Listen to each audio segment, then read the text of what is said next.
Once upon a time in a world where dreams took flight and magic danced with the waves, there lived a little mermaid named Aria. She had a heart as big as the ocean and a tail as colorful as a rainbow coral reef.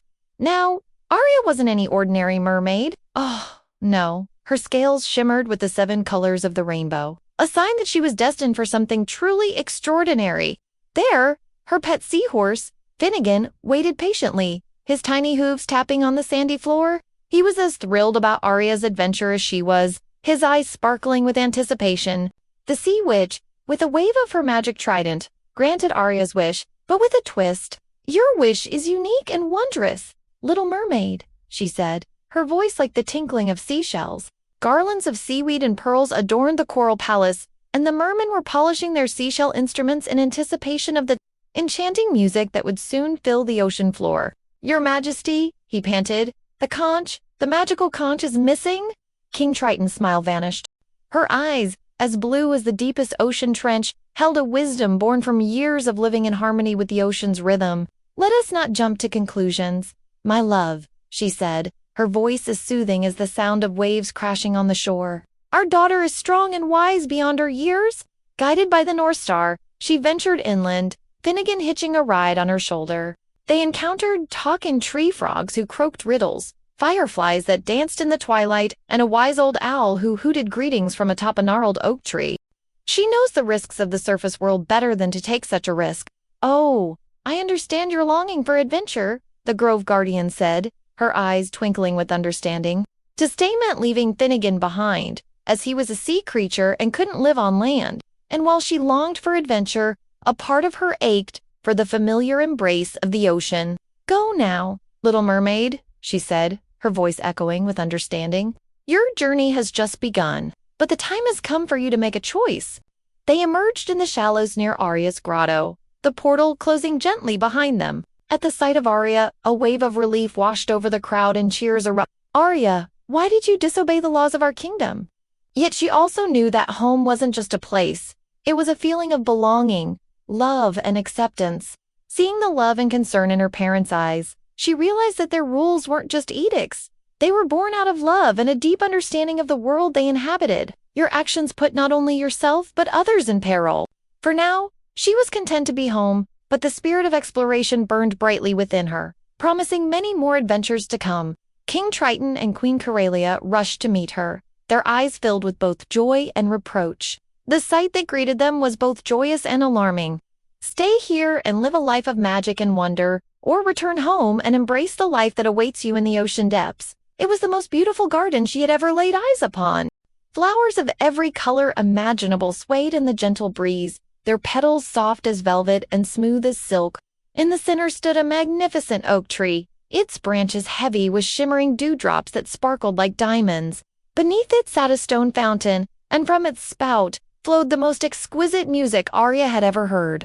The conch was not just a symbol of their kingdom's magic, it was a reminder of their connection to the surface world, a world he had forbidden his people from visiting due to its dangers. Her hair was a flowing cascade of moonlight, and her dress shimmered with the colors of the stars. "Greetings, little mermaid," she said, her voice like the chime of silver bells. "I am the guardian of this enchanted grove, and you, my child, are the first creature from the ocean to ever set foot here." "Father, Mother, I heard you talking about Aria. Can I go find her, please?" King Triton hesitated. On one hand, he wanted to protect his youngest son from the dangers that lay beyond the horizon. On the other, he couldn't bear the thought of Eric sneaking off and causing trouble. Looking into his trusting eyes, Aria knew what she had to do. With a heavy heart, she thanked the Grove Guardian for her kindness and told her of her decision to return home. Could Aria have taken it? The thought sent a chill through him. With a gentle smile, she suggested, "Why don't you and Eric, my love, go on a patrol around the kingdom? You'll be back in time for the ball, and who knows, perhaps you might even find the little mermaid and bring her home before the first star appears in the night sky." King Triton, relieved at the idea of having someone else looking for Aria, readily agreed. And soon, with a wave of Queen Corellia's magic, they were off, soaring through the water, keeping a sharp lookout for any signs of their adventurous daughter. King Triton, Aria's father, was overseeing the preparations with a fond smile. He knew his daughter was adventurous, but he couldn't help but worry about her journey to the surface. You may explore the surface world for 3 days, but you must return before the third sunset or your fins will turn into legs and you'll LL become human. You see, every 7 years, the mermaids of her kingdom held a grand celebration. A magical conch shell would appear, and whoever swam to it first would have their wish granted by the legendary sea witch. And this year, Aria wished upon the shining shell to explore beyond the horizon. I want to see what lies beyond our ocean's end, she whispered into the conch. Overjoyed, Aria raced back to her grotto, excitement bubbling inside her like a pot of magic potion. Gently, Aria stroked Finnegan's velvety nose and whispered her plans. Together, they would embark on an adventure to uncover the secrets of the surface world. As the sun began its slow descent, painting the sky with hues of orange and purple, Aria and Finnegan set off towards the surface. The journey was filled with wonder. They swam past playful dolphins, graceful manta rays, and through fields of seagrass swaying in the current. But soon, the towering cliffs of the ocean's edge came into view, and here, the magic of transformation awaited. As the last rays of sunlight kissed the horizon, Aria took a deep breath and dove towards the surface. Upon emerging, she gasped. The world above was vast and unfamiliar, yet strangely captivating.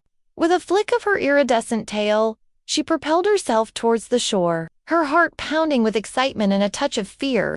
Meanwhile, back in the underwater kingdom, the mermaids were preparing for their annual moonlight ball. Suddenly, a messenger fish, flustered and out of breath, approached the king.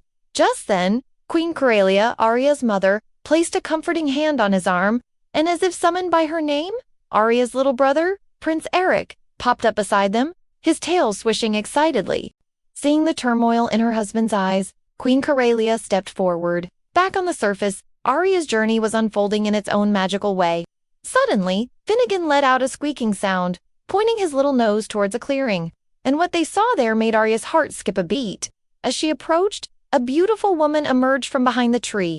Aria explained about her wish and her desire to explore the world before returning home for the ball.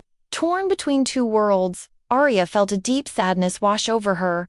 As if sensing her turmoil, Finnegan nudged her hand with his velvety nose. Upon hearing her choice, the Grove Guardian waved her magic wand, and a swirling portal opened up, revealing the familiar waters of the ocean. And so, with a final glance at the enchanting garden, Aria dove into the portal with Finnegan close behind her. Hundreds of merfolk, along with their royal parents, were gathered outside the grotto, their faces etched with worry. As they embraced, King Triton spoke, his voice firm but gentle.